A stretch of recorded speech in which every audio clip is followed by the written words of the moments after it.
Assalamu alaikum wa rahmatullahi wa barakatuhu. Welcome to Hera English School online teaching. Today inshallah in English subject we are going to see the continuation of lesson 2.5 Let's March. We are going to see part 2. We can do it. You may ask that. Now this is the speech of Kailash Satyarthi on the occasion when he is been awarded with the Nobel Peace Prize in 2014. Now he says we can do it. You may ask that.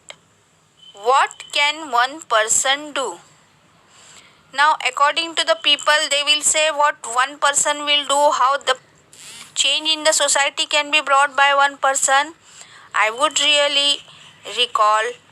recall a story of my childhood. He is telling the story now of his childhood. A heavy fire had broken out in the forest. All the animals were running away, including Lion, the king of the forest. Suddenly, then he saw a tiny bird rushing towards the fire. Then he asked the bird, "What are you doing?" To the lion's surprise, the bird replied, "I am going to extinguish the fire." The lion laughed and said, "How can you do it keeping just one drop of water in your beak?"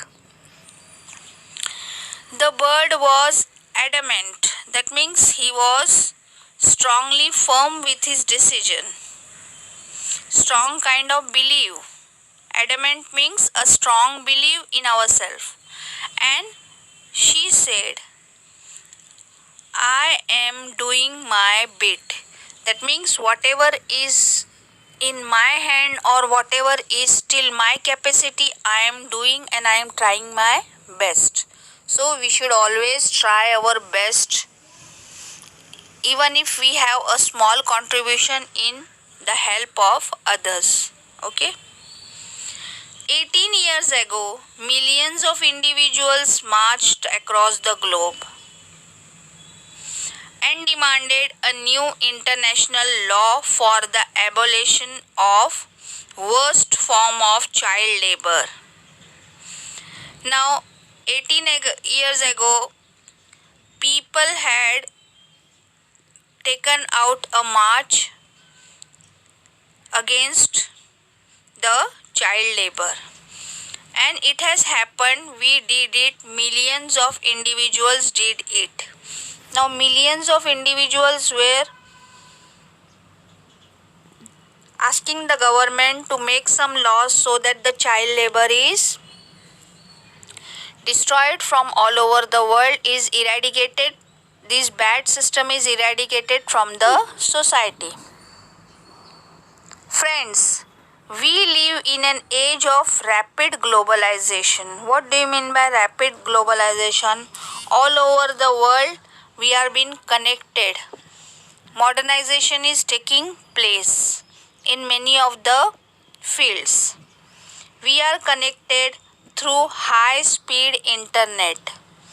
All over the world, within 2 minutes or 5 minutes, we can get the news, what is happening in the other part of the world. Right? But the fact nowadays is that we don't know what is happening in the neighbor's house, but we know whatever is happening all over the world through the internet. This is our situation now. Why? Because we are not communicating with the humans now, we are just communicating with the machines. That is the mobile, right? We are so much engrossed ourselves in the mobile. Human beings are nowadays becoming slave-like to mobile. Okay? Now, we'll continue on page number 82. This was on page number 81. We exchange our goods and services in one single global market. We are exchanging the things in the global market. We are selling, exporting, importing the things.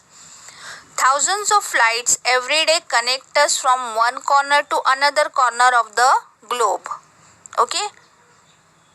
That means from one part of the world, the things are going to other part.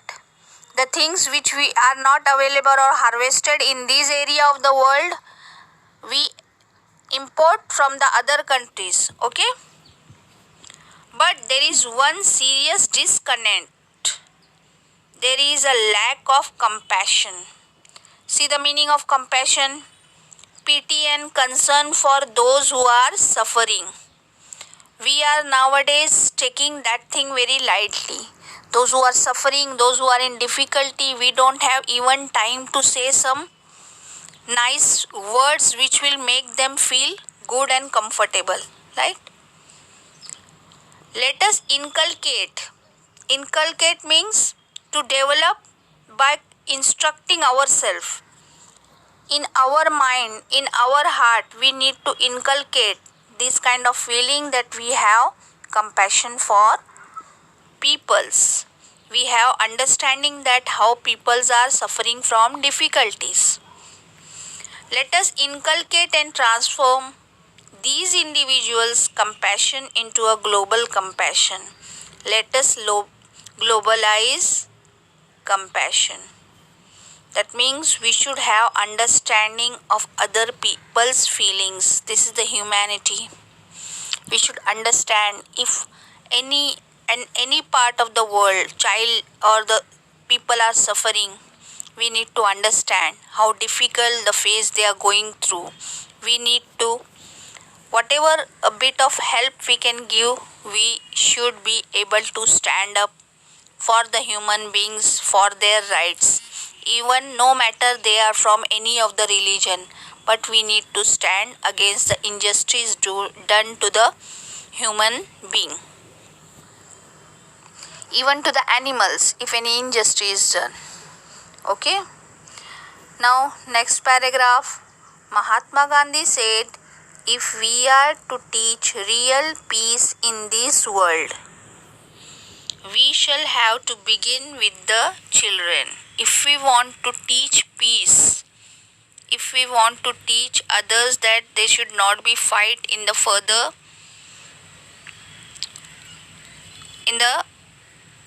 period, we need to first give this teaching to the children. Why? Because they are the future citizens. We need to make it clear for them that peace is the only way of living in this world. Okay? I humbly add, let us unite the world through the compassion for our children. We should have a feeling, we should have understanding of the children's suffering. I ask, those children are they who stitch footballs, yet never played with football. See this kind of situation. Small children as a laborer, they are working in the company where the footballs are made. They are stitching the football, but they never play the football because it is very costly. They cannot purchase it. They cannot play. They cannot enjoy the free time to play because they are always working. Those children are they who harvest coca, yet have never tasted the chocolate. Now, coca is the ingredient which has been utilized for making the chocolate. These ingredient in the farm is, in many of the areas, the children are harvesting. They are the child labor. Okay? Now, they are harvesting there, but they are not able to taste the chocolate. This is their condition. Those children are they who are dying of Ebola. Ebola is one of the disease that is there in the African region mostly, and in this it is a severe disease. In this disease, definitely the children die after some time. It is severe than malaria also. Blood comes out from all the openings from the body, and there are many other complications. So he is telling that those children are they who are dying of Ebola. Those children are they who are kidnapped and held hostage. Held hostage because why they are being held hostage? Because people are not able to get them free, because on the basis of gunpoint the terrorists take away these children and try to make them and train them as a military training for terrorism. They are all our children. Now it's a question on our self, that is human being, that when we are free, how come these children are being kidnapped, made slave, they are being controlled by others, how their life is suffering is there. These all things we need to understand. That is what is compassion. That is pity and concern for those who are suffering. Okay? I remember an 8-year-old girl we rescued from intergenerational forced labor. Intergenerational means involving several generations. Suppose a slave or a labor worker, he was not able to pay the money in his lifetime. Then he is signing a paper, bonded labor that is called, and his next generation, that is his children, will also work for that landlord or that person from whom they have taken the loan.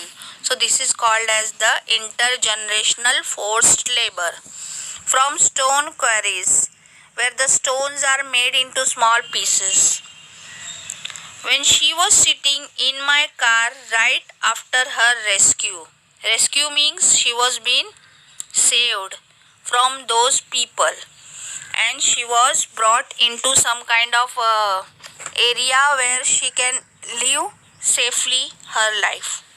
Okay, when she was sitting in the car of Kailash Satyarthi, she asked me, "Why did you not come earlier?" She was telling to him, she was asking him that why you have not came earlier. My life would have been much more safe.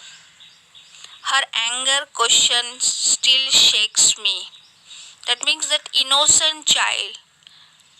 The small children, they are innocent. They are always happy and smiling. You must have seen them. But this girl was angry. Her question was shaking him. What do you mean by shakes me? That means he is not able to answer.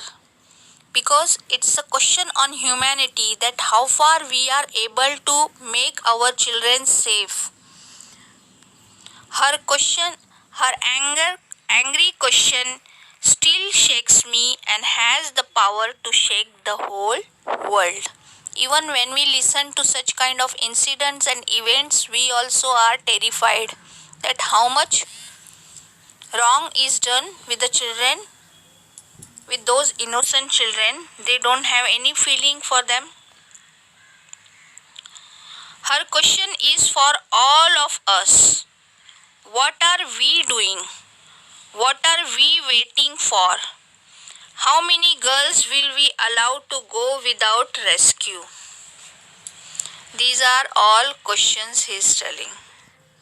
Children are questioning our inaction and watching our actions.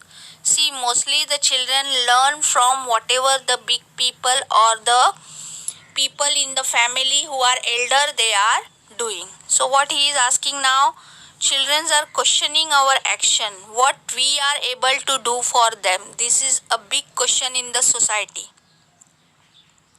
Now these children are also watching us for what action, or they are waiting that we should help them, rescue them, make them safe. In this world, they should also be happy like the normal children. We need collective actions with a sense of urgency. That means it's a very urgent now. It's now a high time that we act because people are suffering. These children are suffering. We cannot tolerate anymore. Humanity is dying because of these kind of acts. For some small amount of money, for the greed of the money, human beings are trafficking the children. Child labors are there. Many other problems are there with the children. These all sufferings should be stopped urgently. If we take the actions, if we understand the problems and everybody as a human being stop this kind of suffering, we can do it one day.